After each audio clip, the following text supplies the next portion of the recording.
and I have a lot of things to show you. I'm not sure if I'm going to be able to fit everything in, but hopefully I'll be able to talk fast. And I think everything I set aside to show you guys does reflect the time of year. There's a bunch of summery, summer related products too.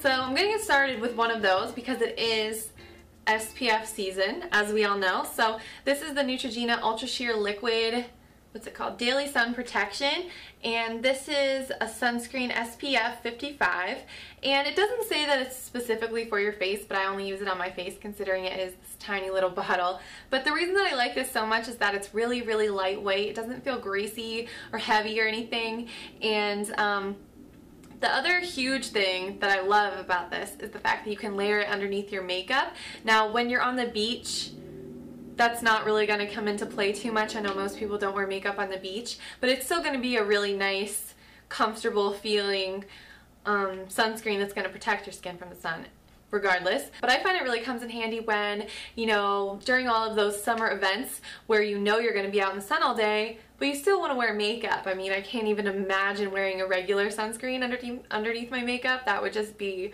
that almost gives me the chills. Like, it's just so thick and greasy. That would be disgusting. But this one works and just goes on really nice and invisibly. This is the Revlon Age Defying Liquid Foundation with DNA Advantage, and I really like the packaging just because it's kind of different.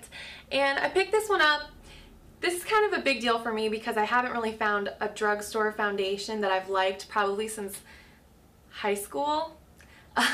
So that's big for me. And I'm not talking about, my Garnier Skin Renew, this is from the drugstore, and I do kind of wear it as a foundation, but to be technically correct, it is a BB cream, so it's not really a foundation, but I do still really love this one. I know I've been going through different foundations like every single month, but if I have showed it to you, that means I love it enough that I'm still going to keep using it and go back to it. I've just been trying different things. So anyway, this one is awesome because not only is it my perfect color, the shade is, it doesn't even say in here, Tender Beige. And it's just a nice yellow based light medium beige, and I love it so much. I've always had, I think that's been one of my biggest hurdles in finding a good drugstore foundation, is that matching the shades to my skin tone is so hard because I do have a yellow undertone. But this one, I saw it and I thought the shade, just something about it looked like it would work, and I gave it a shot, and I absolutely love this stuff. The finish is, at first when you apply it, like when I applied it at first, I thought it was going to be a little bit too dewy. I thought it was just had too much of a shine to it. Then I realized I think that's just whatever kind of serum they have in here that is supposed to be the age-defying aspect of this foundation. So at first it does look like it might be a little shiny, but then I set it with powder and it was just beautiful. It was such a nice airbrushed satin finish. I would say the coverage is light to, well, I would say the coverage is about medium, but you can definitely build it up because I like to build it up in certain areas where I have redness, like around my nose, around my mouth, where I just have like unevenness, and it works really great. And I'm sure I'll be doing a video showing you guys kind of how I apply it. I've been doing so many of those videos lately. Like I said, I've been going through foundations and just trying new ones. So, but I'm sure I'll have another video kind of showing how I apply this one soon. The next product I'm going to be showing you is my Maybelline Age Rewind Dark Circle Eraser Treatment Concealer. And this, I know a lot of people have been raving to me about the actual concealers, but this one is actually the brightener, so it's more of a pink base. Recently I ran out of my Neutrogena Eye Brightening Perfector that I usually wear in the inner corner of my eyes, and I just layer it underneath my other under eye concealer, and I've shown you guys that one a million times. I really hadn't found a really good substitute for that in a while, but I decided to give this one a shot because I've heard so many good things about it.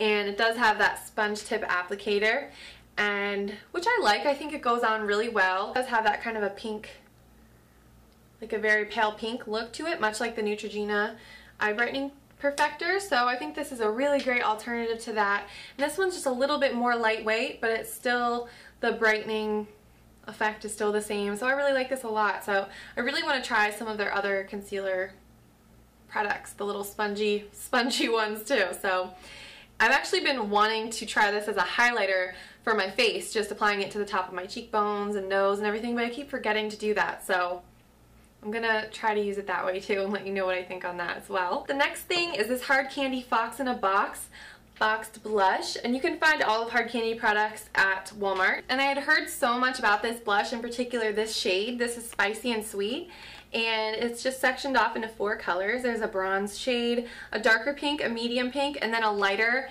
pink that is more like a highlighting shade, I would say. It comes across as a glowy lighter pink, and it's not shimmery or anything like that.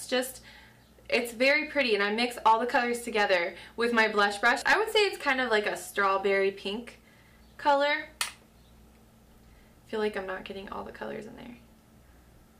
I don't know if the swatch is going to be doing this justice, but that's what it looks like. I just feel like it's a very universally flattering shade, and maybe that's why so many people are really into that color. And it's inexpensive, so you gotta love that. So again, that's the Hard Candy Fox in a Box blush in Spicy and Sweet. And another product that I've really been wearing a lot is the Revlon lipstick in Pink in the Afternoon. And this is a cream lipstick from their Super Lustrous line. And I really wish they would update the packaging of these lipsticks just a little bit, just because I feel like they've been the same since, oh, I don't know, 1982. But nevertheless, I do love this color. It's another one of those colors that would work with a lot of people's skin tone, just because it is a very basic blush pink. But this is what the swatch looks like. And it's just really pretty. It's just a very flattering color, very feminine, almost like a petal pink. So I love that color, especially when I pair it with this gloss. These two lip products have been my go-to. This is what I'm wearing today and for the past few weeks now. And so the Revlon Pink in the Afternoon lipstick with this gloss. This is the Revlon Super Lustrous lip gloss in foiled. And the Super Lustrous glosses are my favorite line of drugstore glosses, hands down. I love them. I love the colors. I wasn't sure if it was going to be too much of a brown tone, but it's actually a lot more sheer when you actually apply it to your lips than it looks like in the tube. So it really just adds that almost like a glisten to your lips. My Wet n Wild Color Icon eyeshadow collection in Comfort Zone is another one that I've been obsessed with. I recently uploaded a tutorial using these colors over here, and I was talking about how this is pretty much why I bought this palette, because I wanted to try out this color because it looked similar to Club by MAC, but of course that's the one that ended up shattering. But I have been using these colors non-stop, and I just love it. It's like the perfect assortment of bronzy, coppery colors for summer. Great pigmentation, great assortment of finishes, and they work so well together, and they blend really nicely. The highlight shade is gorgeous. It's like this buttery, creamy color. I love it so much.